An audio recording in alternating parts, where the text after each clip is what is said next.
Just announced a short time ago, and this is a crushing blow for the Arizona Cardinals, and then for this young man personally who tore his left ACL in December of 2013. And now an MRI has confirmed that Tyrann Mathieu, Honey Badger, tore his ACL in this non-contact injury last night against the Philadelphia Eagles. He obviously will be lost to the season. It's a devastating blow to the Cardinals secondary. He had been one of the top defensive backs in all of football, a playmaker everywhere they used him, and now the Cardinals will have to figure out a way to do without the Honey Badger out for the year with a torn ACL. And Bruce Arians, their head coach, who announced this, just talking about this is a devastating injury, not just for Tyrann, but for the team, obviously, because he brings a passion, an energy, a skill level in terms of the interceptions, the sacks. Playmaker. He's a playmaker, and so this is a big blow to the team. Now, listen, going forward, he's got a guy over there in Carson Palmer who can sit there and say, listen, I went through this with two ACL. It doesn't matter. In the present,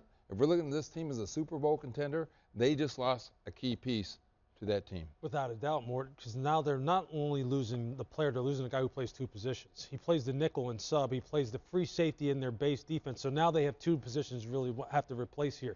You're talking about 5 interceptions, 16 pass breakups, and really probably the most instinctive defensive back in the National Football League, period. A guy who just understands route concepts, how to make his way to the football, and how to finish on the football.